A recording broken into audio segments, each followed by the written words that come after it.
그 모든 과정 덕분에 마지막에 그 승리가 더 빛이 나는 거예요. 영화를 봐도 마찬가지잖아요. 항상 승승장구하는 영화는 재미가 없어요. 왜냐면은 시련이 없거든요. 고비가 없거든요. 그래갖고 그만큼 뭔가 그 고비를 극복해냈을 때의 짜릿함이 없단 말이에요. 그죠? 근데 엄청나게 우여곡절을 주인공이 겪은 다음에 마지막에 진짜 통쾌하게 승리를 딱 쟁취를 했을 때 우리는 카타르시스를 느낍니다. 와!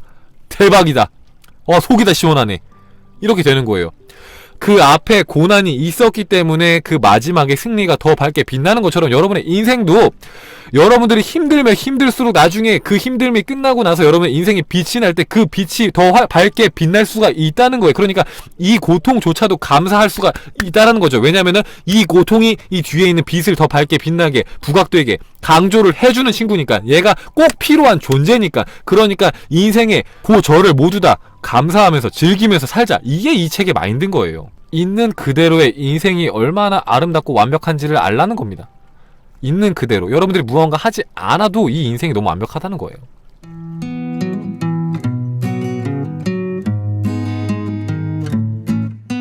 지금 제가 이제 할까 말까 망설이고 있는 부분이 뭐냐면은, 좋은 일만 일어나게 하는 시크릿도, 나쁜 것이 절대로 다가오지 못하게 하는 경위적인 주문도 이 세계의 시스템에서는 불가능한 일이야. 이렇게 말을 하면서 시크릿이 불가능한 얘기를 하고 있다라고 책에서 대놓고 말을 하고 있죠. 192페이지를 보면은 인생은 극에서 극으로 이동을 하는 게임이라는 내용이 나오면서 딸아이가, 이 미스로의 딸아이가 그네를 타는 장면이 나옵니다. 그네를 타는 장면이. 그러면서 이제 그 그네를 이제 이 미스로 씨가 옆에서 바라보죠. 옆에서 딸아이를 옆에서 지켜봅니다. 그때 이제 악마가 이제 말을 딱 거는 거예요. 이 세상은 그네야. 너희 인간은 이렇게 두 극을 오가고 있을 따름이야. 어떤 물질도, 어떤 개념도, 어떤 관계성도, 어떤 에너지도 이 세계에 존재하는 것은 모두 양극을 내포하고 있으니까.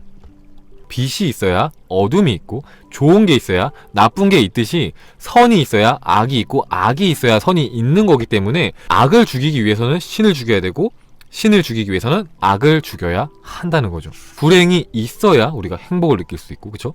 우리가 어둠에 있어야 밝다는 걸 알 수가 있는 것처럼 상대성이라는 건 이 반대급부가 반드시 존재를 한다는 겁니다. 199페이지의 밑에를 보면은 재밌는 내용이 나옵니다. 어느 날 인간은 그네를 타고 있으면서 의기양양하게 말을 합니다. 됐다. 나는 지금 앞으로 나아가고 있다 하고 말을 합니다. 그런데 그 그네를 바깥에서 바라보면은 의외의 사실을 알게 됩니다. 사실은 그 사람이 앞으로 나아가고 있는 것처럼 보이지만 사실은 뒤로 돌아가기 위한 탄력을 쌓고 있을 뿐이라는 것을 옆에서 보는 사람은 알고 있죠. 그렇죠? 이 그네가 반대쪽 정점을 찍으면은 반대쪽으로 돌아가잖아요. 그 올라왔던 힘만큼. 그죠? 그래서 이 에너지도 사실은 이 플러스와 마이너스가 한 세트라는 거예요. 그래서 결국에는 우리가 플러스만을 축적할 수는 없다라고 말을 하는 겁니다. 우리가 앞으로 나아가면 나아갈수록 반대쪽을 향하는 에너지도 같은 양만큼 내부에 쌓인다는 겁니다. 여기서 써 있는 건 뭐냐면은, 우리가 선한 행위, 착한 행위를 하는 사람일수록 나쁜 것을 머릿속에 생각을 하고 나쁜 짓을 할 탄력이 안에 가득 축적이 되어 있다는 거예요. 또 반대로 단식을 하는 사람은 늘 먹을 것을 생각을 해서 다시 먹는 행위로 돌아갈 탄력이 가득하다는 거고, 결국에는 이 얻는 것은 반드시 언젠가는 잃게 된다는 거예요. 언젠가는. 우리가 어떤 지위를 갖고 관계성을 갖고 또 어떤 뭐 차를 갖고 토지를 가졌다고 해도 우리가 죽는 순간에는 잃게 되잖아요. 그죠? 생명도 언젠가 사라지고. 그래서 그네 전체를 볼 수 있는 사람은 이렇게 말을 합니다. 가진 것이 아니라 잃기 시작했다고. 태어난 게 아니라 죽기 시작했다고. 사귀기 시작한 것이 아니라 헤어지기 시작했다고. 그렇기 때문에 좋은 일만 일어나게 하는 이런 시크릿이나 이런 것들이 불가능한 일이라고 말을 하는 거고요. 왜냐하면은 시크릿이나 이런 것들은 오로지 좋은 일만 생겨야 해라고 말을 하니까, 좋은 일만 창조를 할 수가 있고 그걸 우리가 마음대로 할 수 있어라고 말하니까. 근데 그게 말이 안 된다고 악마가 말을 하는 거죠. 왜냐면은 그네처럼 왼쪽으로 왔으면은 오른쪽으로 오게 되니까. 근데 사실 이 왼쪽과 오른쪽은 좋고 나쁨이 없다라는 거예요. 그렇잖아요. 그네가 왼쪽으로 갔을 때랑 오른쪽으로 왔을 때랑 왼쪽이 좋은가요? 오른쪽이 좋은가요? 오른쪽이 더 좋은가요? 그런 게 없잖아요. 그죠? 근데 인간들은 왼쪽이 더 좋아 라고 자신들만의 기준을 가지고 거기다가 의미를 부여하기 때문에 자꾸 왼쪽에 집착을 하고 왼쪽으로 더 가려고 하고 왼쪽으로 가지 못했을 때 불행해진다는 거예요.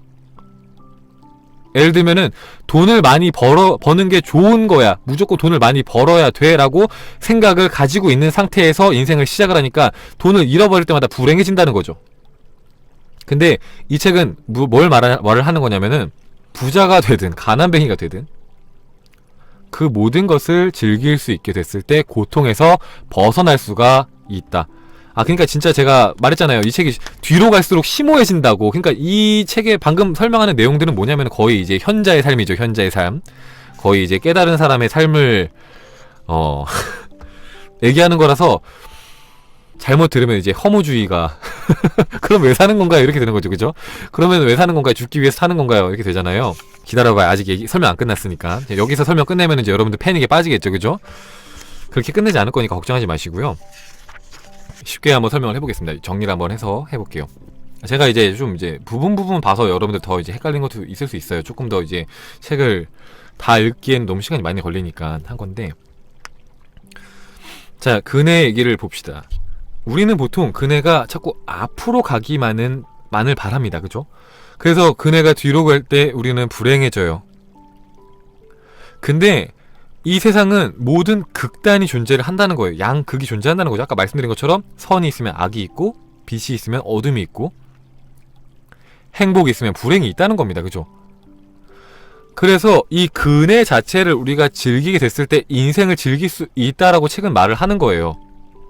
이 왼쪽과 오른쪽에 나쁨은 없다. 모든 걸 즐겨라. 한마디로 모든 인생을 그냥 그 자체로 즐기면서 봐라 라는 겁니다. 돈을 얻는 것도 재밌게 즐기고 돈을 잃는 것도 재밌게 즐기라는 거예요. 모든 삶의 부분들을 즐기라는 겁니다. 내가 지금 돈을 잃었기 때문에 돈을 얻었을 때 그 즐거움을 더 누릴 수가 있구나.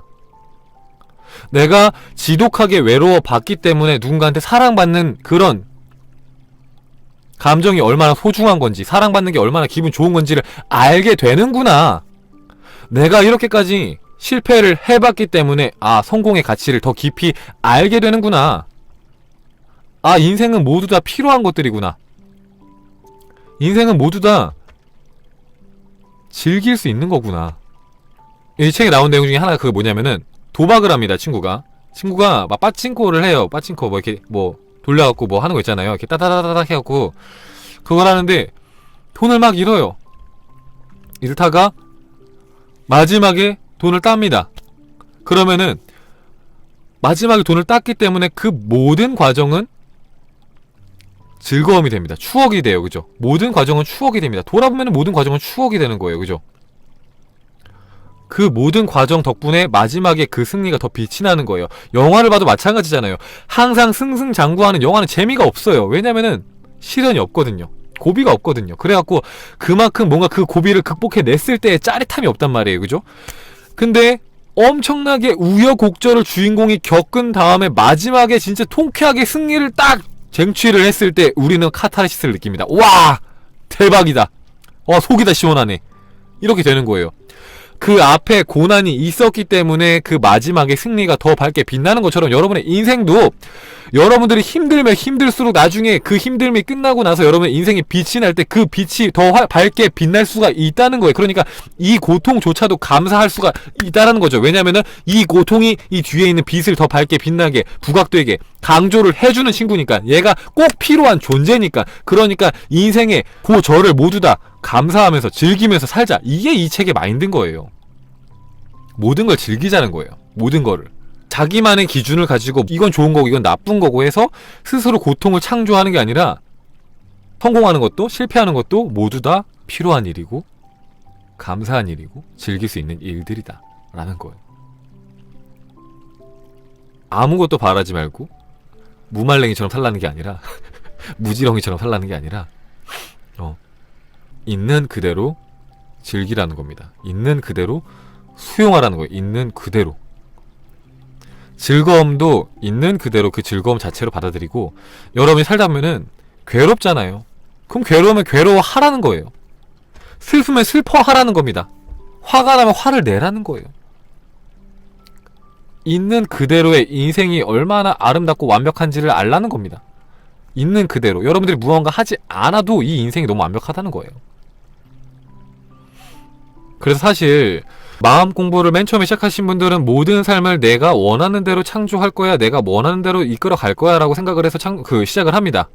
그래서 나는 항상 좋은 일만 가지고 올 거야 라고 바램을 갖고, 그런 바람을 가지고 시작을 합니다. 근데 보통 공부를 좀 어느 정도 하신 분들은 뭐라고 말씀하시냐면은 이렇게 말을 합니다. 아, 처음에는 원하는 것들을 모두 다 창조할 거라고 생각을 해서 이 공부를 시작을 했는데, 공부를 하다 보니까 내가 원하는 것들을 모두 다 창조한다는 것보다 더 큰 걸 얻었습니다. 그게 뭐냐면은 좋은 일이 일어나든 나쁜 일이 일어나든 그 모든 일에 감사하고 그 모든 순간에 행복할 수 있는 마음이 생겼습니다. 그래서 저는 인생을 항상 즐겁고 행복하게 살 수 있는 사람이 되었습니다. 라고 말을 해요. 그쵸? 공감하시나요? 들어보셨나요? 저도 말한 적 있는데 그렇게 말을 하잖아요. 그거랑 같은 말인 겁니다. 이 근의 얘기가 제가 했던 말, 그리고 다른 분들이 했던 그 경험담이랑 같은 얘기인 거예요. 모든 순간에 진정으로 감사할 수 있게 된 거예요. 아, 이 순간이 있어서 나중에 이 순간이 올 수가 있구나를 알게 된 거예요. 아, 내가 지금 이 사람이랑 이별을 해서 시련의 고통을 극한으로 느껴서 여기서 많은 걸 깨닫고 더 좋은 사람을 만나서 사랑을 더 잘 이끌어 갈 수가 있게 됐구나. 이 경험이 나한테 꼭 필요한 경험이었구나. 아, 내가 여기서 인생의 쓴맛을 제대로 봐서 이렇게 살면 안 된다는 것을 알아서 여기서 반성하고 나 자신을 갈고 닦아서 엄청나게 크게 성공할 수 있었구나. 이 경험이 나한테 꼭 필요한 경험이었구나. 너무 감사한 경험이었구나. 이 시간이 없었으면 큰일 날 뻔했구나. 아, 내가 지금 당장 안 좋다고 생각하는 것들이 나중에는 나한테 꼭 필요한 순간이라고 느껴지는 순간들이 있구나. 나한테 정말 소중한 추억이 될 수 있구나. 아, 그러면 지금 당장 지금 내 눈앞에 나타난 이 사람도, 이 사건도 지금은 마음에 안 들지만 나중에 내가 1년 뒤에 혹은 5년 뒤에 봤을 때는 진짜 필요한 순간이고 필요한 사람일 수 있겠구나. 아, 그러면은 감사하자. 이 순간도 즐기자. 이런 마인드인 거예요. 이런 마인드. 이렇게 들으면은 허무주의가 되지 않죠, 여러분들. 어떤 말을 하고 싶은지 알겠죠? 왜 그렇게 안 쓰고 무말랭이 되라고 쓴 거예요? 흑흑, 너무 감사해요. 잘 설명해 주셔서. 이전에 들어왔던 내용들과 좀 많이 다른 부분들이 있고, 그리고 뭔가 많은 자극이 되는 책 아닌가요? 그죠? 일단 써놓은 내용들도 그렇고, 신을 죽여라, 그래야 악을 없앨 수 있다, 뭐 이런 식으로 써놨잖아요, 책을. 올바름을 탈피해라, 뭐 이런 식으로 써있으니까 진짜 좋아요. 책 진짜 좋습니다. 책 좋고요. 나중에 저자랑 한번 얘기할 수 있으면 얘기해보고 싶다는 생각도 들고, 진짜 이 책을 보면 되게 마음이 편해져요. 마음이. 그러니까 마음 공부하시는 분들, 포라클, 뭐 끌어당김, 시크릿 이런 거 하신 분들이 가장 많이 빠지는 함정이 항상 성장해야 되는, 항상 긍정적이어야 하는 뭐 이런 것들 있잖아요. 그런 생각의 틀에 갇혀요. 올바름에 갇힙니다. 그죠? 근데 그걸 깨주는 책인 것 같아요. 인생은 그네다. 좋은 일이 있으면 나쁜 일도 있고, 나쁜 일이 있으면 좋은 일이 오고, 그 모든 순간이 다 의미가 있고 소중한 추억이다, 뭐 이런 느낌이니까, 아, 내가 보내는 이 시간들이 사실 여러분의 입장에서는 내가 원했던 삶이 아닌데 라고 할 수 있지만, 그 순간순간들이 모여서 여러분의 인생을 만드는 거니까요. 그죠? 그렇게 생각을 하면은 지금 이 순간의 삶이 마음에 안 든다고 해도 그거를 부정하거나 자기 자신을 자책하거나 그러지 않게 되니까 좋은 것 같아요. 저도 제 자신한테 약간 다급한 마음이 좀 있었거든요. 다급한 마음. 아, 내가 어떻게 살아야지 내가 원하는 삶을 만들 수가 있는지를 알고 있는데 그렇게 하지 않고 있네? 아, 되게 반성을 해야겠다라면서 되게 스스로를 어떻게 보면 자책을 좀 하고 있었어요. 저도 이 책을 보고 나서. 아, 근데 지금 이런 상황들조차도 내가 거시적으로 봤을 때, 내 인생을 되게 거시적으로 봤을 때 나한테 꼭 필요한 순간들이겠구나. 이 순간들이 지금의 포춘카는 그 의미를 파악하지 못하지만 5년 뒤, 10년 뒤 포춘카는 분명히 이 순간의 의미를 알아보겠지. 지금의 아둔함으로 지금의 순간들을 부정하는 멍청한 짓은 하지 말아야겠구나. 이런 생각이 들어서 조금 더 매 순간을 감사하고 사랑할 수 있는 태도를 갖게 도와준 책인 것 같아요. 이 책이. 매 순간을. 그 말씀 좋네요. 미래의 내가 지금 상황을 이해할 수 있을 거라는 거. 여러분들의 질문 같은 거 보면은 여러분들이 왜 안 되는지에 대해서 너무 잘할 수가 있어요. 제가 카페를 잠깐만 가볼까요? 자주 올라오는 질문 중에 하나가 요즘에 입시 끝났잖아요. 아, 입시 중인가 아직? 그쵸? 그래서 대학 얘기가 좀 나오는데 뭐 예를 들면은 그런 말들 해요. 저한테 질문할 때 뭐라고 하냐면은 충칸이 말도 안 되는 점수를 가지고 말도 안 되는 대학에 합격하는 게 가능할까요? 라고 말을 합니다. 그죠? 그런 거 당연히 안 된다고 말을 합니다. 왜 안 되냐면은 본인이